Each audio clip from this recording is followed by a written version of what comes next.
आज की कहानी है घर परिवार के बोझ को उठाते उठाते वह खुद को भूल गई। अब मैं 70 साल की हो गई, एकदम अकेली हूँ। अकेलापन ही मेरी सबसे बड़ी त्रासदी मुझे लगती है। अपनी ज़िंदगी को मुड़कर देखती हूँ तो हर एक पन्ना ही बड़ा विचित्र है। मेरे मम्मी पापा के हम दो ही बच्चे थे, एक मैं और एक मेरा छोटा भाई। हमारा बड़ा सुखी परिवार। पापा साधारण सी पोस्ट पर थे, पर उनकी सरकारी नौकरी थी। मैं पढ़ने में होशियार थी।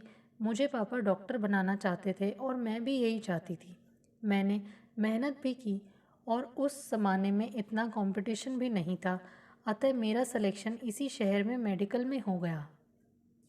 पापा भी बड़े प्रसन्न, मैं भी खुश। मेडिकल पास करते ही पापा को मेरी शादी की चिंता हो गई। किसी ने एक डॉक्टर लड़का बताया, पापा को पसंद आ गया। दहेज वगैरह भी तय हो गया। लड़का भी डॉक्टर था, तो क्या मैं भी तो डॉक्टर थी। परंतु पारंपरिक परिवार होने के कारण मैं भी कुछ कह नहीं पाई। शादी हो गई। ससुराल में पहले ही उन लोगों को पता था कि यह लड़का दुबई जाएगा। यह बात उन्होंने हमसे छुपाई थी, पर लड़की वाले की मजबूरी, क्या कर सकते थे। मैं पीहर आई और नौकरी करने लगी। लड़का 6 महीने बाद आएगा और मुझे ले जाएगा, यह तय हो चुका था। उन दिनों मोबाइल वगैरह तो होता नहीं था, घरों में लैंडलाइन भी नहीं होता था। चिट्ठी पत्री ही आती थी। पति महोदय ने पत्र में लिखा, मैं साल भर बाद आऊँगा। पीहर वालों ने सब्र किया। हिंदू गरीब परिवार का बाप, और क्या कर सकता था। मैं तीज त्योहार पर ससुराल जाती, मुझे बहुत अजीब सा लगने लगा। मेरे पति देव का 1 महीने में एक पत्र आता, वो भी धीरे धीरे बंद होने लगा। ससुराल वालों ने कहा कि वह बहुत बिजी है, उसको आने में 2 साल लग सकते हैं। मेरे पिताजी का माथा ठनका। एक कमज़ोर अशक्त लड़की का पिता क्या कर सकता है। हमारे कोई दूर के रिश्तेदार के एक जानकार दुबई में थे। उनसे पता लगाया तो पता चला कि उस महाशय ने तो वहाँ की एक नर्स से शादी कर ली और अपना घर बसा लिया है। यह सुनकर तो हमारे परिवार पर बिजली ही गिर गई। हम सब ने किसी तरह इस बात को सहन कर लिया। पापा को बहुत ज़बरदस्त सदमा लगा। इस सदमे की सहन ना कर पाने के कारण उन्हें हार्ट अटैक हो गया। गरीबी में और आटा गीला। घर में मैं ही बड़ी थी और मैंने ही परिवार को संभाला। किसी तरह पति से डाइवोर्स लिया, भाई को पढ़ाया और उसकी नौकरी भी लग गई। हमें लगा कि हमारे अच्छे दिन आ गए। हमने एक अच्छी लड़की देखकर भैया की शादी कर दी। मुझे लगा कि अब भैया मम्मी को संभाल लेगा। भैया और भाभी जोधपुर में सेटल हो गए थे। मैंने सोचा कि जो हुआ उसको टाल नहीं सकते, पर अब मैं आगे की पढ़ाई करूं, ऐसा सोच ही रही थी। मेरी पोस्टिंग जयपुर में थी, इसलिए मैं यहाँ आई तो अम्मा को साथ लेकर आई। भैया की नई नई शादी हुई है, उन्हें आराम से रहने दो। मैं भी अपने एमडी प्रवेश परीक्षा की तैयारी में लगी। राज़ी खुशी का पत्र भैया भाभी भेजते थे। अम्मा भी खुश थीं। उनका मन ज़रूर नहीं लगता था। मैंने कहा, अभी थोड़े दिन यहीं रहो, फिर आप चली जाना। ठीक है, मुझे लगता है कि थोड़े दिन में मैं बहू के पास भी रहूं। अम्मा, थोड़े दिन उनको अकेले भी एंजॉय करने दो। नई नई शादी हुई है, फिर तो तुम्हें जाना ही है। इस तरह 6 महीने बीत गए। एक खुशखबरी आई। भैया ने लिखा कि तुम्हारी भाभी पेट से है, तुम जल्दी बुआ बनने वाली हो। अम्मा दादी। इस खबर से अम्मा और मैं बहुत प्रसन्न हुए। चलो, घर में एक बच्चा आ जाएगा। और अम्मा का मन पंख लगाकर उड़ने लगा। मैं तो बहू के पास जाऊंगी। अम्मा ज़िद करने लगी। मैंने अम्मा को समझाया, अम्मा अभी मुझे छुट्टी नहीं मिलेगी, जैसे ही मुझे छुट्टी मिलेगी मैं आपको छोड़ आऊँगी।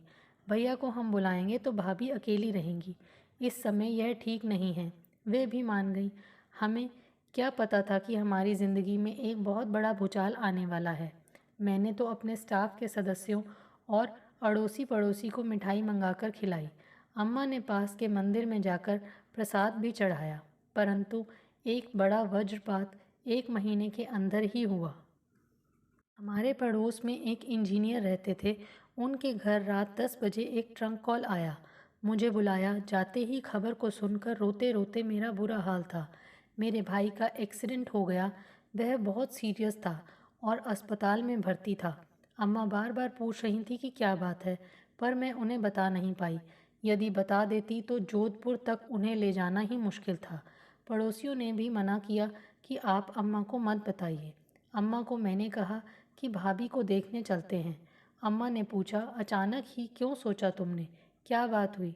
हम तो बाद में जाने वाले थे। किसी तरह जोधपुर पहुंचे। वहां हमारे लिए और बड़ा वज्रपात इंतज़ार कर रहा था। भैया का देहांत हो गया। शादी हुए सिर्फ 8 महीने हुए थे। भाभी की तो दुनिया ही उजड़ गई। अम्मा का तो सब कुछ लुट गया। मैं क्या करूं क्या ना करूं, कुछ समझ नहीं आया। अम्मा को संभालूं या भाभी को, या अपने आप को। मुझे तो अपने कर्तव्य को संभालना है। क्रियाक्रम पूरा करने के बाद मैं भाभी और अम्मा को साथ लेकर जयपुर आ गई। मुझे तो नौकरी करनी थी, इन सबको संभालना था, भाभी की डिलीवरी करानी थी। भाभी और अम्मा को मैं बार बार समझाती, मैं तो अपना दुख भूल चुकी। अब यही दुख बहुत बड़ा लग रहा था। मुझ पर दुखों का पहाड़ टूट पड़ा था। उन दिनों वेतन भी ज़्यादा नहीं होता था। मकान का किराया चुकाते हुए 3 प्राणी तो हम थे और चौथा आने वाला था। नौकरी करते हुए पूरे घर को संभालना था।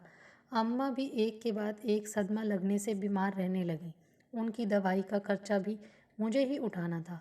मैं एमडी की पढ़ाई लिखाई वगैरह सब भूलकर इन समस्याओं में फंस गई। भाभी के पीहर वालों ने भी ध्यान नहीं दिया। उनकी मम्मी पहले ही मर चुकी थी। उनकी भाभी थी और पापा बीमार थे। ऐसे में किसी ने उन्हें नहीं बुलाया। मैं ही उन्हें आश्वासन देती रही। उन्हें अपने पीहर की याद आती और उन्हें बुरा लगता कि पापा ने भी मुझे याद नहीं किया। अब उसके पापा ना आर्थिक रूप से संपन्न थे और ना ही शारीरिक रूप से। वे भला क्या करते? यह बात तो मेरी समझ में आ गई थी। अम्मा को भी लगता कि सारा भार मेरी बेटी पर ही आ गया। बेटी पहले से ही दुखी है। मैं अम्मा को भी समझाती। इस छोटी उम्र में ही मैं बहुत बड़ी हो गई थी। मैं बुज़ुर्ग बन गई थी। भाभी की ड्यू डेट पास में आने पर अम्मा और भाभी मुझसे कहते, आप छुट्टी ले लो, हमें डर लगता है। अभी से छुट्टी ले लूँ? डिलीवरी के बाद भी तो लेनी है। बड़ी मुश्किल से उन्हें समझाया। रात को परेशानी हुई तो मैं भाभी को लेकर अस्पताल गई और उन्हें भर्ती कराया। अस्पताल वालों को पता ही था कि मैं डॉक्टर हूँ। उन्होंने कहा कि आप ही बच्चे को लो। सबसे पहले मैंने ही उठाया। प्यारी सी लड़की हुई थी। सुनकर भाभी को अच्छा नहीं लगा। वह कहने लगी, लड़का होता तो मेरा सहारा ही बनता। भाभी, आप तो पढ़ी लिखी होकर कैसी बातें कर रही हो? आप बेटी की चिंता मत करो, उसे मैं पालूंगी। उसका ज़्यादा ध्यान मैंने ही रखा। भाभी को अस्पताल से घर लाते ही मैंने कहा, भाभी आप भी बीएड कर लो ताकि नौकरी लग जाए। विधवा कोटे से उन्हें तुरंत बीएड में जगह मिल गई। बच्चों को छोड़ वह कॉलेज जाने लगी। दिन में बच्ची को अम्मा देखती। अस्पताल से आने के बाद उसकी जिम्मेदारी मेरी थी। पर मैंने खुशी खुशी इस जिम्मेदारी को निभाया ही नहीं, बल्कि मुझे उस बच्ची से विशेष स्नेह हो गया। बच्ची भी मुझे मम्मी कहने लगी। नौकरानी रखने लायक हमारी स्थिति नहीं थी। सारा बोझ मुझ पर ही था। किसी तरह भाभी का बीएड पूरा हुआ और उन्हें नौकरी मिल गई। मुझे थोड़ी संतुष्टि हुई, पर पहली पोस्टिंग अपने गांव में मिली। भाभी बच्ची को छोड़कर चली गई। हफ्ते में या छुट्टी के दिन ही भाभी आती। बच्ची का रुझान अपनी मम्मी की ओर से हटकर पूरी तरह से मेरी और अम्मा की ओर था। हम भी खुश ही थे, पर मुझे लगा कि भाभी अभी छोटी हैं। वह पूरी ज़िंदगी कैसे अकेली रहेंगी। मैंने भाभी से बात की। भाभी ऋतु बोली, मुझे बच्चे के साथ कौन स्वीकार करेगा? मैंने कहा, तुम गुड़िया की चिंता मत करो, उसे हम पाल लेंगे। उसके बाद मैंने भाभी ऋतु के लिए वर ढूंढना शुरू किया। माधव नाम के एक आदमी ने भाभी से शादी करने की इच्छा प्रकट की। हम लोग खुश हुए, पर उसने भी शर्त रख दी कि ऋतु भाभी अपनी बेटी को लेकर नहीं आएंगी, क्योंकि उनके पहले ही एक लड़की थी। मैंने तो साफ कह दिया, आप इस बात की चिंता ना करें, मैं बिटिया को संभाल लूँगी। मैं उसे पाल पोस कर बड़ा करूँगी। उस पर माधव राज़ी हो गया और यह भी कहा कि आपको भी आपके भाई की कमी महसूस नहीं होने दूंगा। सुनकर मुझे भी बहुत अच्छा लगा। शुरू में माधव और ऋतु अक्सर आते जाते रहे। अम्मा को भी अच्छा लगता, मुझे भी अच्छा लगता था। मैं भी माधव को भैया मानकर राखी बांधने लगी। सब ठीक ठाक ही चल रहा था। उन्होंने कोई जिम्मेदारी नहीं उठाई, परंतु अपने शहर से हमारे घर पिकनिक मनाने जैसे आ जाते थे। इस पर भी अम्मा और मैं खुश थे। जब भी वे आते भाभी रितु को अपनी बेटी मान अम्मा उन्हें तिलक कर के दोनों को साड़ी मिठाई कपड़े आदि देती। अब गुड़िया बड़ी हो गई थी, वह पढ़ने लगी, पढ़ने में वह होशियार निकली। उसने पीएचडी की। उसके लिए मैंने लड़का ढूंढा। अच्छा लड़का राज भी मिल गया। लड़का लड़की दोनों ने एक दूसरे को पसंद कर लिया। अब लड़के वाले चाहते थे कि उनके शहर में ही आकर शादी करें। मैं उस बात के लिए राज़ी हो गई। मैंने सबका टिकट कराया। कम से कम 50 लोग थे। सबका टिकट एसी सेकंड क्लास में कराया। भाभी रितु और माधव मेहमान जैसे हाथ हिलाते हुए आए। यहाँ तक भी कोई बात नहीं। उसके बाद उन्होंने ससुराल वालों से मेरी बुराई शुरू कर दी। यह क्यों किया?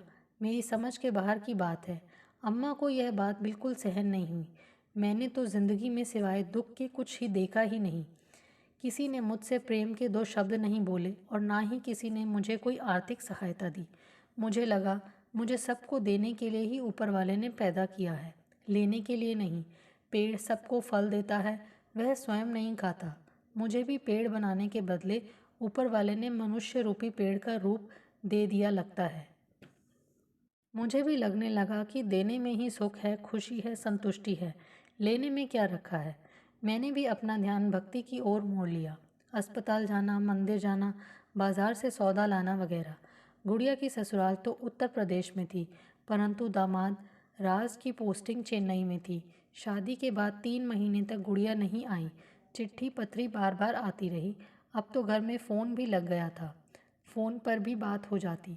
मैंने कहा कि गुड़िया खुश है। उसको जब अपनी मम्मी के बारे में पता चला तो उसे भी बहुत बुरा लगा। फिर हमारा संबंध उनसे बिल्कुल कट गया। 3 महीने बाद गुड़िया चेन्नई से आई। मैं भी खुश थी कि बच्ची देश के अंदर ही है, कभी भी कोई बात हो तुरंत आ जाएगी। इस बात को सोचकर मैं बड़ी आश्वस्त थी। पर गुड़िया ने आते ही कहा, राज का सिलेक्शन विदेश में हो गया है। इस सदमे को कैसे बर्दाश्त करूं? पुरानी बातें याद आने लगीं। क्या इस बच्ची के साथ भी मेरे जैसे ही होगा? मेरे मन में एक अनोखा सा डर बैठ गया। मैं गुड़िया से कह ना पाई, पर अंदर ही अंदर घुटती जा रही थी। शुरू में राज अकेले ही गए और मेरा डर मैं किससे कहूँ। पर गुड़िया और राज में अंडरस्टैंडिंग बहुत अच्छी थी। बार बार फ़ोन आते, मेल आता था। गुड़िया प्रसन्न थी। मैं अपने डर को अंदर ही अंदर महसूस कर रही थी। फिर 6 महीने बाद राज आए और गुड़िया को लेके गए। मुझे बहुत तसल्ली हुई। पर अम्मा गुड़िया के वियोग को सहन ना कर पाई। उसके बाद अम्मा निरंतर बीमार रहने लगी। अम्मा का जो थोड़ा बहुत सहारा था वह भी खत्म हो गया।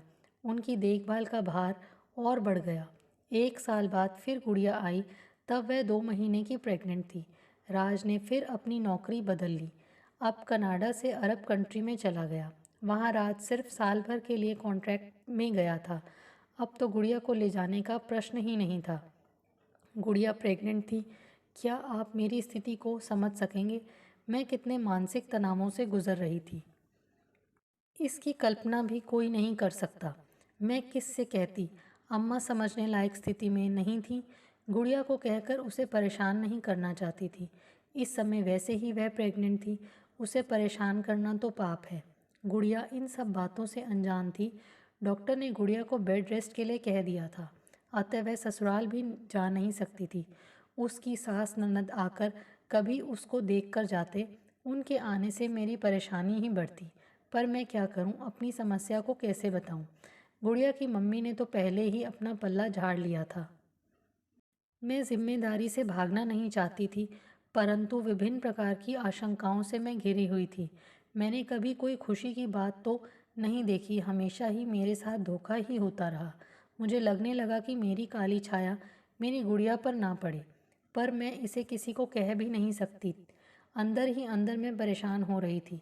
उसी समय मेरे मेनोपॉज का भी था। इस बीच अम्मा का देहांत हो गया। गुड़िया का ड्यू डेट भी आ गया और उसने एक सुंदर से बेटे को जन्म दिया। मैं खुश तो थी, पर जब तक उसके पति ने आकर बच्चे को नहीं देखा, मेरे अंदर अजीब सी परेशानी होती रही थी। जब गुड़िया का पति आकर बच्चे को देखकर खुश हुआ, तब मुझे तसल्ली आई। अब तो गुड़िया अपने पति के साथ विदेश में बस गई और मैं अकेली रह गई। यदि गुड़िया अपने देश में होती तो मुझसे मिलने आती रहती, पर विदेश में रहने के कारण साल में एक बार ही आ पाती है। फिर भी मुझे तसल्ली थी। अब कोरोना की वजह से साल भर से ज़्यादा हो गया वह नहीं आई, और अभी आने की संभावना भी इस कोरोना के कारण दिखाई नहीं दे रही।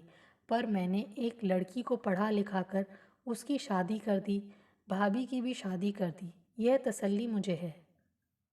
पर बुढ़ापे में रिटायर होने के बाद अकेलापन मुझे खाने को दौड़ता है। इसको एक भुक्तभोगी ही जान सकता है।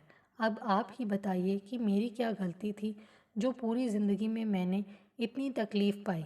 क्या लड़की होना मेरा गुनाह था? लड़का होना और मेरी ज़िंदगी से खेलना, मेरे पति के लड़का होने का घमंड, उसको सभी छूट, यह बात मेरी समझ में नहीं आई। आपकी समझ में आई तो मुझे बता दें। दोस्तों, आपको हमारी ये कहानी कैसे लगी? प्लीज़ कमेंट्स करके बताइए। Thanks for watching this video.